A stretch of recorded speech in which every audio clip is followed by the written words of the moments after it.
Delivery అయిన తర్వాత యూజువల్‌గానే మేము కొంచెం బరువెక్కుతాము అండ్ షేప్ ఔట్ అవుతూ ఉంటాం. రైట్? దాన్ని మళ్ళీ రీషేప్ చేసుకోవాలి, స్ట్రక్చర్ బిల్డ్ చేసుకోవాలి అంటే చాలా కష్టంగా ఉంటది. సో, వాటికేమైనా సొల్యూషన్స్ ఉన్నాయా మీ దగ్గర? Very simple and affordable. మీ షేప్‌ని గాని, మీ ఫిట్‌నెస్‌ని గాని రీగెయిన్ చేసుకోవచ్చు. ఓకే. బట్ ఎలాగా? కావాల్సింది పేషెన్స్. పోస్ట్ డెలివరీ తర్వాత, పోస్ట్ పార్టమ్ తర్వాత ఫస్ట్ మనం ఫోకస్ చేయాల్సింది కండిషనింగ్ చేయాలి. ఓకే. కోర్ మసిల్స్‌ని స్ట్రెంథెన్ చేయాలి. At the same time each and every మసిల్స్‌ని, లిగమెంట్స్‌ని స్ట్రెంథెన్ చేయాలి.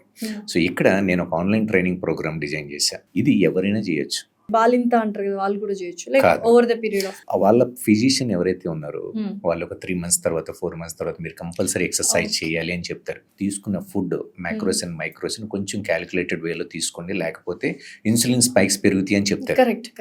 కానీ చాలా మంది అది ఫాలో అవ్వరు. సో, అందుకే అయిపోయిన తర్వాత ఒక్కసారిగా 2 మంత్స్‌లో, 3 మంత్స్‌లో నేను బ్యాక్ టు షేప్‌కి వెళ్ళిపోతాను. నేను ఒక 20 కేజెస్ పెరిగాను, ఆ 20 కేజెస్ తగ్గిపోతానని అన్‌రియలిస్టిక్ గోల్స్ పెట్టుకోకూడదు. రియలిస్టిక్‌గా, హెల్తీగా weight loss and fat loss అవ్వాలి.